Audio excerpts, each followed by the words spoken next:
What's up, tribe? Thank you for being here and welcome to my channel. This post is titled The Willing, and it came right after the development, which you will also find in Matias de Stefano's playlist on my channel, but you can also find it on yosoy.red, which I'm going to leave a link to in the description box. So you might want to check out yosoy.red to get all of the posts in sequence, as they are not on my playlist. However, the last few have been in sequence, and let's see if I can keep it up. That being said, let's get started. The Willing. This is a dialogue between Matias and his higher self, so I'd be referring to Matias as me and to his higher self as I am. Me. I went to bed thinking about unconditional and if I am really unconditional or not. In a way, I think that it's very difficult for a human to be unconditional because we were born and nurtured from a totally conditioned environment. Basically, we are the result of conditions, and no matter how hard we try, our being will always have a need for something which will be conditioned. I am. The main condition of all is not emotional. It is to find the balance, to expand the least amount of energy possible. You learned something about it yesterday in your molecular biology class. Me, oh yeah. Basically, all of life is ordered with the goal of resting as much energy as possible. Resting. That is, this happens at the atomic level, in that an atom orders its particles, be it neuron, proton, and electron, in a harmonic way in which it does not need much force to move. And when it joins another atom, forming a bond, the atom with the greater negative charge, that is, with the greater number of electrons, will take or share the electrons of the other atom. And thus, the molecules are ordered, trying to occupy all the spaces. The most comfortable way, and that uses less energy, is the structure of the tetrahedron. That is why the bases of life, such as water and carbon, are arranged in this way. Thus, they have greater rest. I am. So not only are you looking for comfort, but they do it to each of your atoms in your body and around you. Me, yes, in a way, in order to find that order and accommodate comfortably, the atoms share electrons, forming molecular structures. Thus, if one has 7 electrons and feels unbalanced, another atom with 3 electrons will give him the remaining 1, thus leaving 2 atoms of 8 and 2 electrons respectively. Balance. I am. Give and receive. This fundamental exchange of nature is conditioned. Me. What? I am. The lack of something or the excess of something, it is conditioned to the search for balance. Even atoms know that in order to find balance, one has to give something to the other or to be open to receive something from the other. The imbalance is found when this exchange is forced, breaking atoms and leaving protons loose around with nothing, alone. Me, oh yeah, that's what I learned. An atom needs at least 1 proton and 1 electron. The positively charged proton and the negative electron.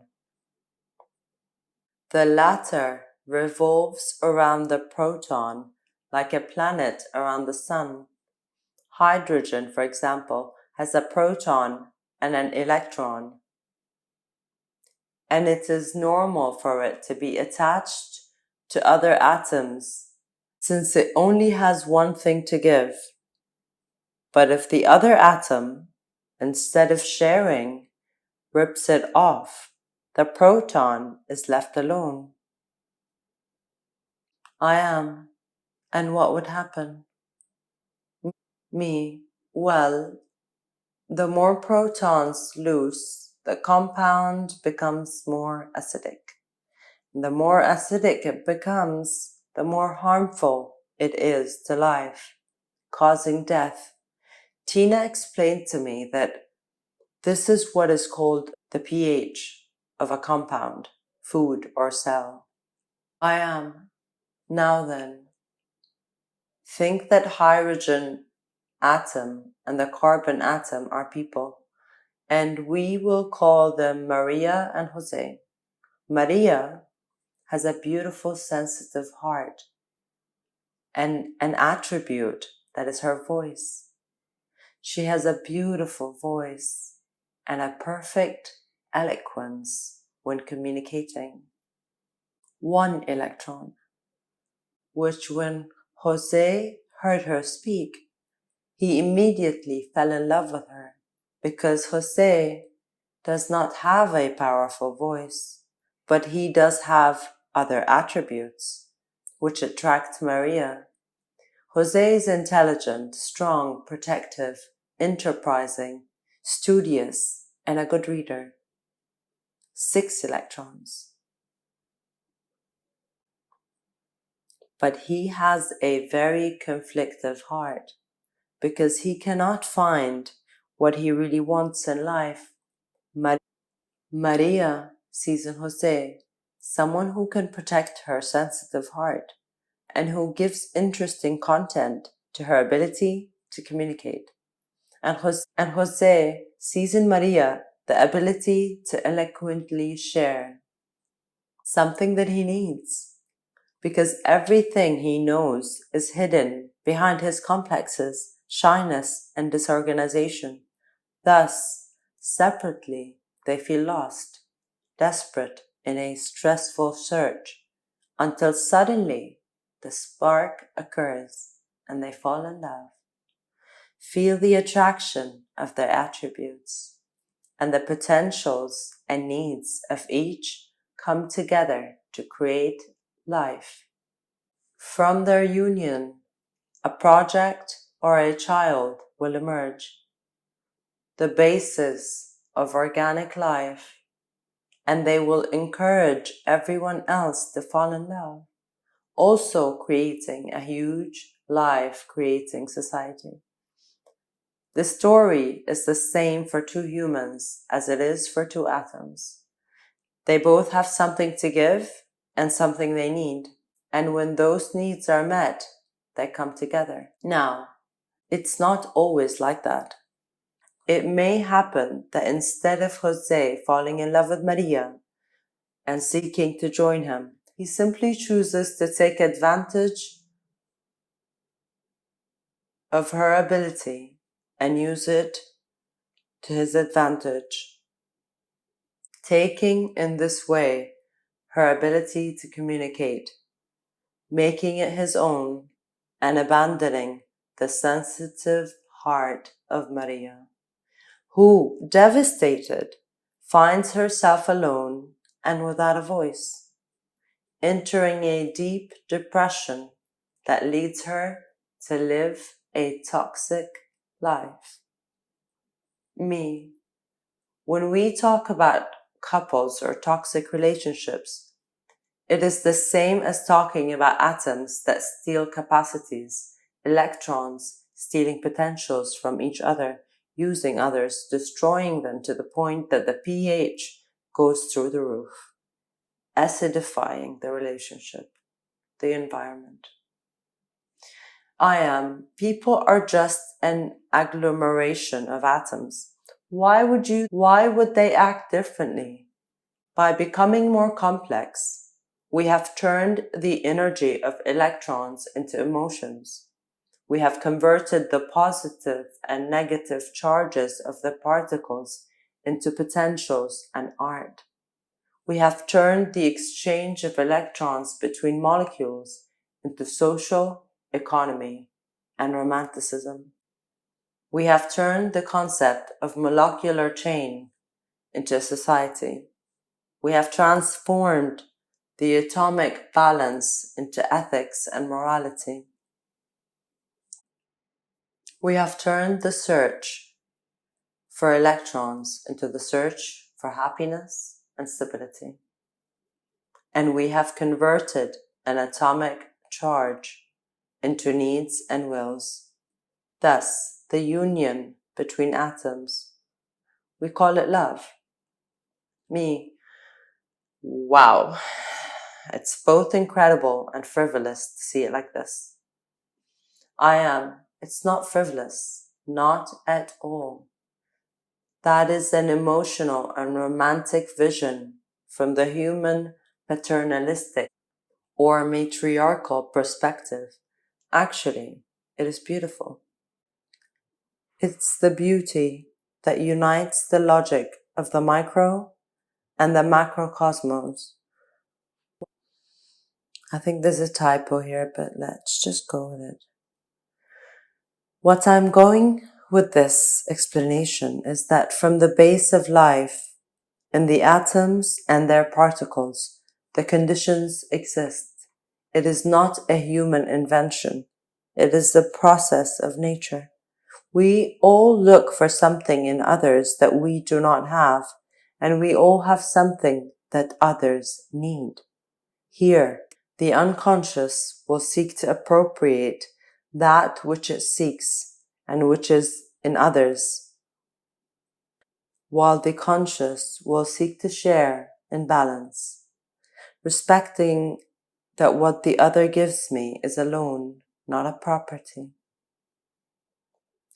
The beings, when falling in love, seek to appropriate the other, since they consider that set potential that the other possesses is what completes me. Without the other, I'm nothing. Me. I do. I think there's another typo here. Anyway, I'm so grateful for Matias for sharing this with us and for allowing me to share it on my channel as well. So, a typo here or there, all is well. Back to the dialogue. I am.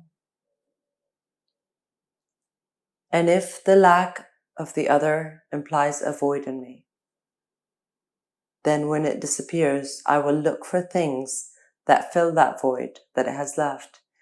And there are several ways.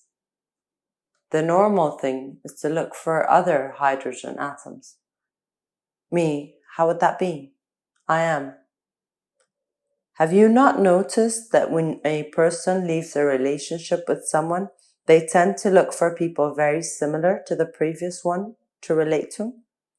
Me, yes, the typical thing to repeat the same story over and over again with the same characters. I am. Well, here is a simpler answer than the operation of karma. The answer is that you are an atom with 6 negative charges, attributes, linked to 4 hydrogen atoms, 4. Very dear individuals in your life who give you 4 more attributes, but one of them leaves, and that emptiness, he makes one look for someone like him to take his place. This is a constant chain in life. Me, but seen this way, we all depend on everyone. We are all conditioned to others. I am. And what did you want? Me, I don't know. Being oneself, being free. I am. From what? me from the condition to depend on others. I am. And why do you depend? Me. From what you just said, I mean, the other's need. What makes me love the other?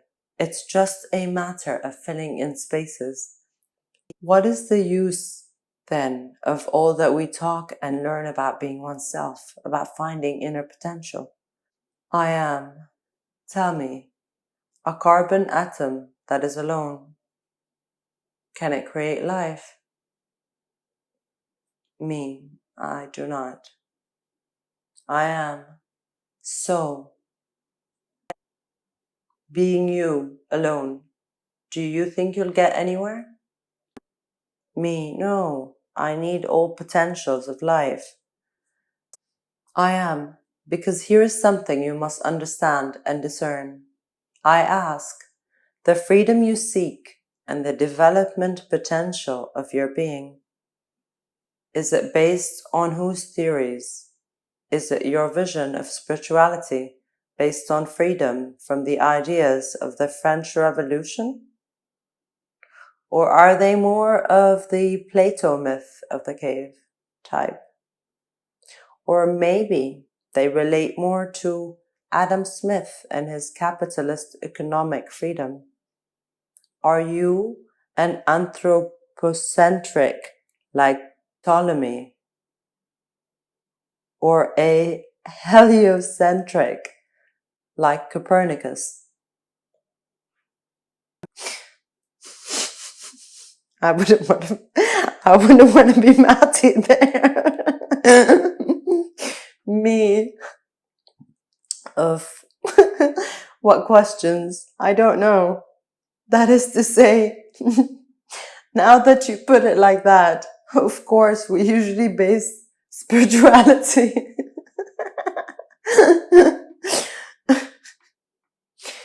we usually we usually base spirituality in relation to human perspectives, to the visions of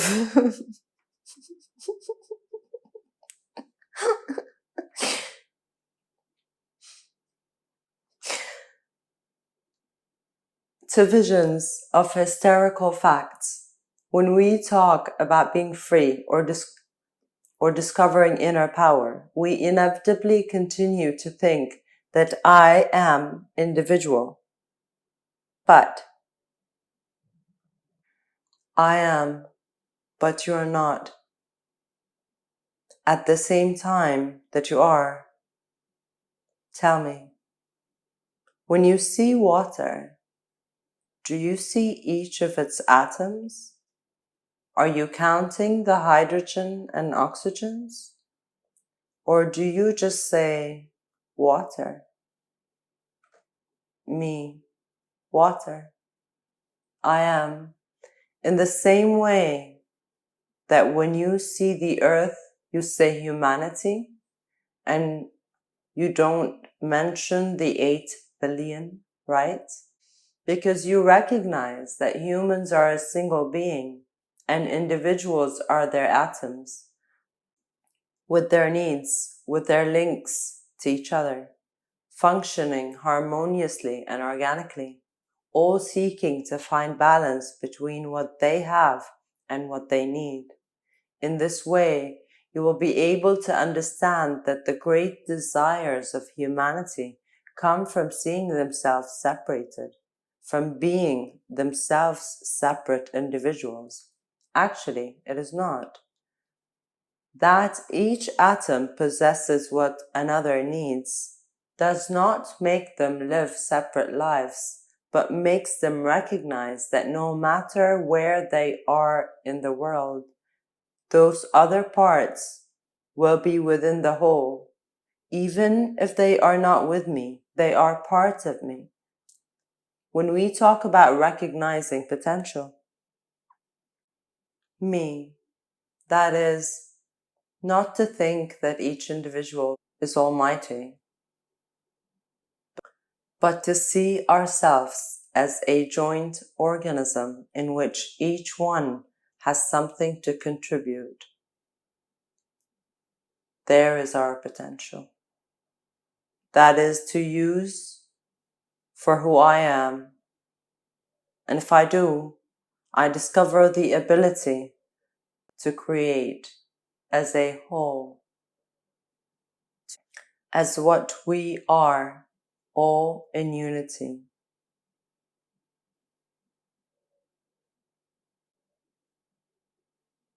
I am. That is the concept of interconnectivity of the I am. It is not the individual. It is the potentiality of each individual united to the whole. Therefore, there are conditions because nothing and nobody can do this alone. You yourself, you could not do this alone. You need as many people as possible to achieve it, because each of the people who listens and feels you has their own story and potential, which is activated by joining yours, me, and those who feel that emptiness. I am. Another way to face that emptiness that you usually have in humanity is to try to fill in with objects instead of people. And this happens when your being interprets itself as incapable of giving or receiving anything. When it loses capacity for connectivity, which we call love, and becomes a lack of self-love. The devaluation of the potentials, electrons, leads your atom to join little organic chains, as in the case that a hydrogen desperately seeks to fill that void in carbon by adding itself to an oxygen atom, thus creating an endless chain of matter inorganic, called alcohol. How many people turn to alcohol in a love crisis?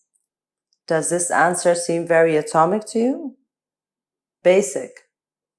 Addictions in general are caused by a lack of interconnectivity, for believing that they are not capable of giving more of themselves to others or of receiving. So they add a new tool to the equation, which destroys life.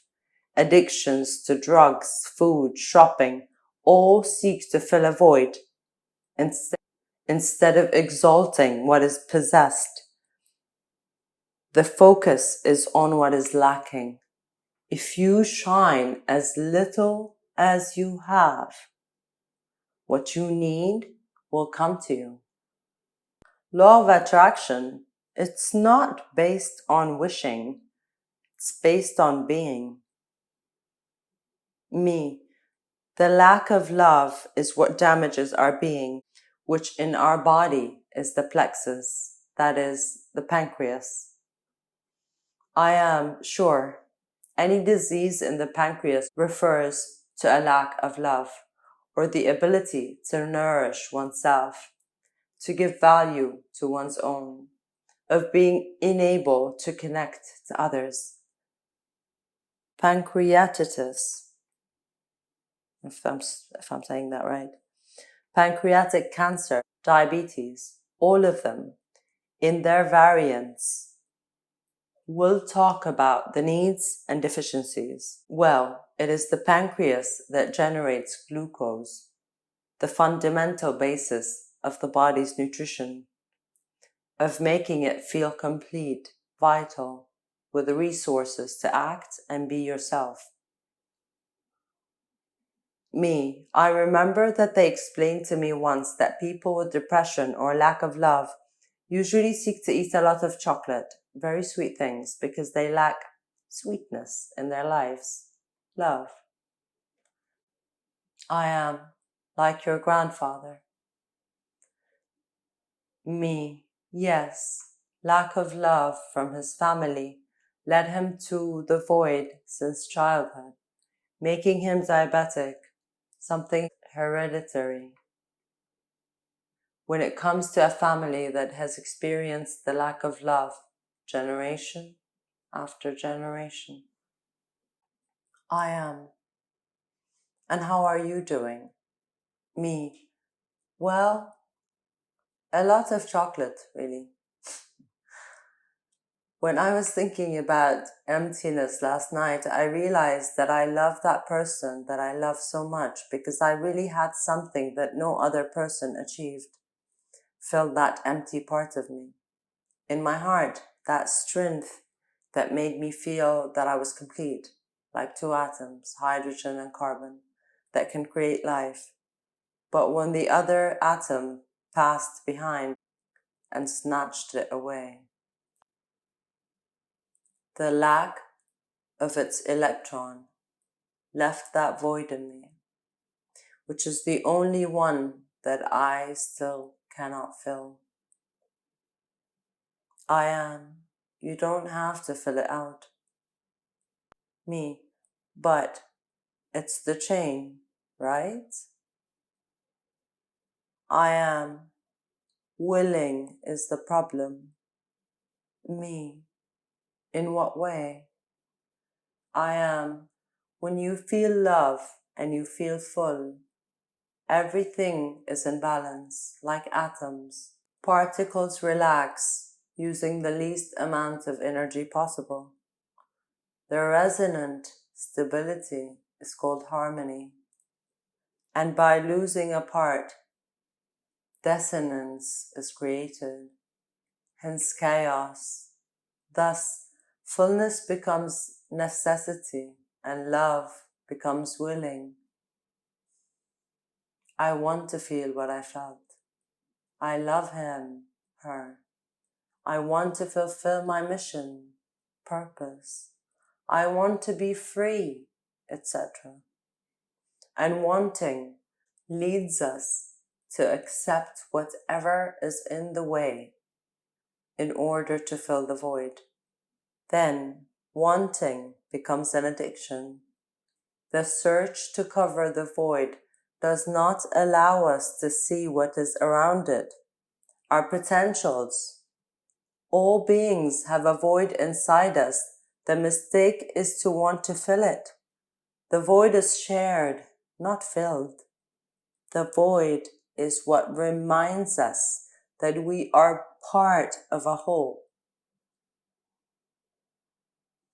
It is what connects us with our capacities. It is what allows us to feel love. If our being were full, we could never know more, discover more, make the journey, the discovery. Do you understand why he showed you the greatest fullness and the greatest emptiness?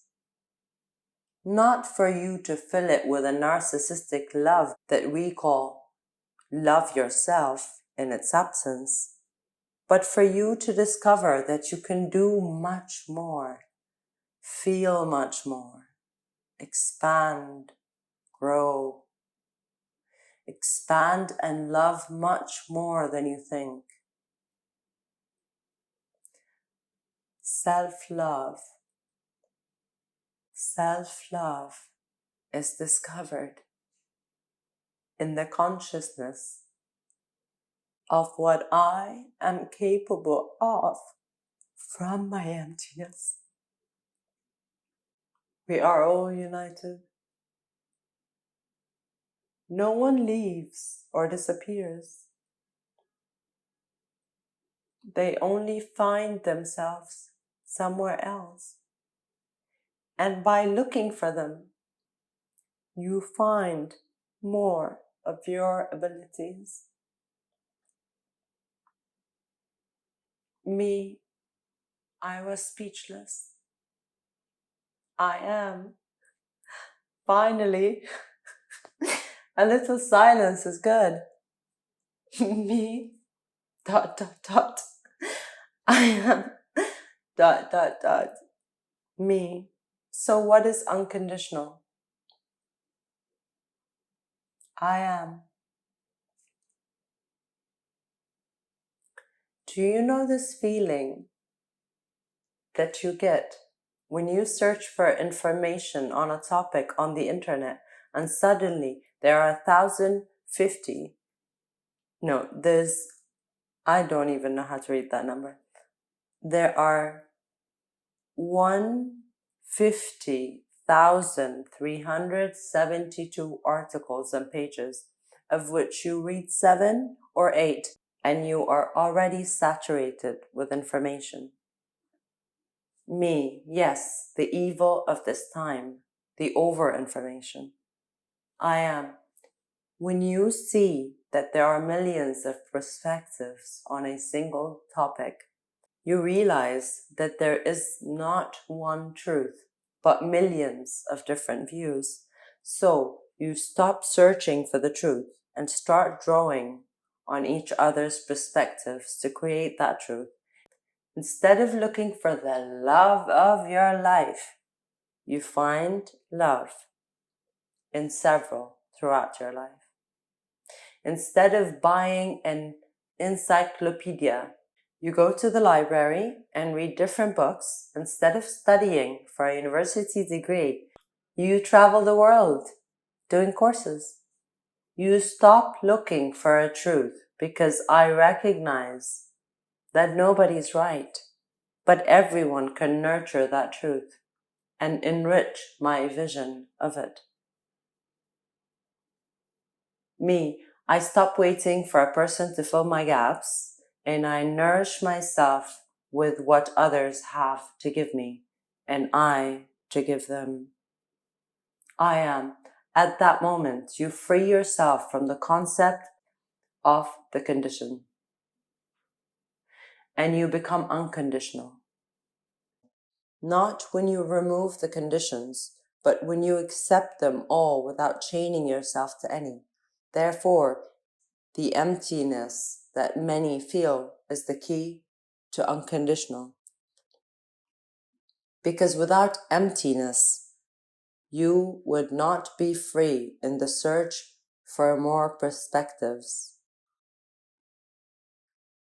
Me and all of them help me to find myself, to discover the potential I have to share, not for me alone, but for the I that I am in the whole. I am. That, my friend, is the unconditional love of the I am. Me. Thanks for this. I am. Thanks for being. Enjoy the emptiness.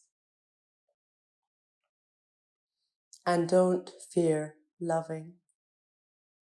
Remember, chocolate is not for every day. Me, yes, I know. I am. Keep loving what you love. Just stop loving it. I have no idea what that means. That was me talking. That was not part of the blog. It just says, I am. Keep loving what you love. Just stop loving it. It's a mind twister. It's a koan.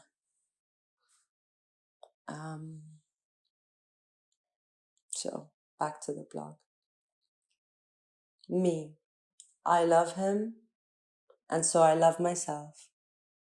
In freedom, I do not need love, because I am love.